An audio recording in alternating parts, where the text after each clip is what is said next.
Let me come to si nilikuwa na lesson plan. Acha nikuje sasa niwaambie in brief what we have been able to do in the education sector. I have explained in my other presentation. I just want to take you through quickly. I've explained to you that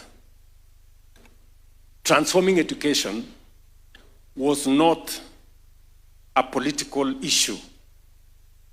Transforming education was deliberate because through education, whether you look at Korea, whether you look at Singapore, whether you look at Malaysia, intellectuals, the capacity for people to understand things, education was at the center of their own transformation. And that is why I took matters education seriously, because I knew that it is going to be part of the levers that we are going to use if we were to move Kenya to the first world. That is why the budget of education was 540 in 2022. As I told you, now we are at 702 billion. We've hired teachers the way you know. We built classrooms, as I have told you. We have done a funding model changed the funding model to put more resources in our universities. We have started the Open University of Kenya. We have increased the number of tutors in our TVETs from about 3,600. We have moved it to now from 6,900, to now 10,000. And we are hiring another 3,000 or 4,000 in the coming budget. We have moved in the number of private sector companies that are now working with our TVETs.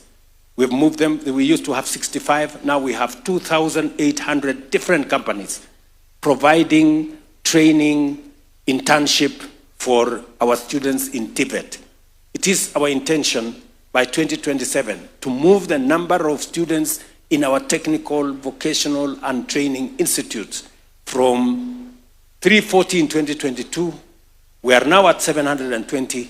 We will have 2 million by 2027 because technical education, the STEM subjects, are what are going to drive our industrialization. The reason why we have 6 new special economic zones is because industrialization is going to be the engine that is going to drive our economy, even as we move from an agro-based economy. We must industrialize.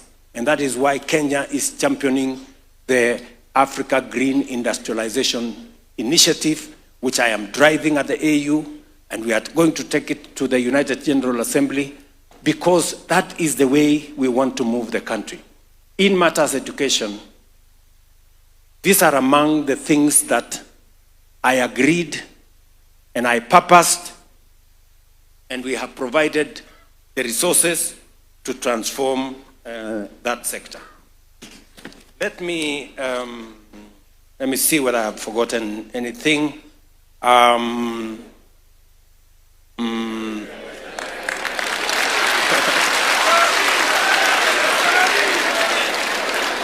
think I have captured most of the things, you know? I think I've captured most of the things.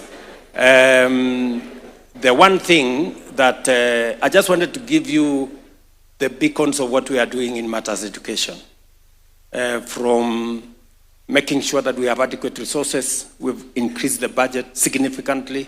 No other administration has increased the budget that much. We've brought in more teachers, built more classrooms, started, operationalized the Open University of Kenya, which I have told you by December 2026, we will have 100,000 students learning. It will be the biggest university in Kenya by 2026 in just 3 years, because education is important. Knowledge acquisition is important. That is how other countries have driven their own transformation. That is how Singapore left us behind. Malaysia left us behind, because they invested in education. And that is why I moved to the third section of this morning's lesson plan.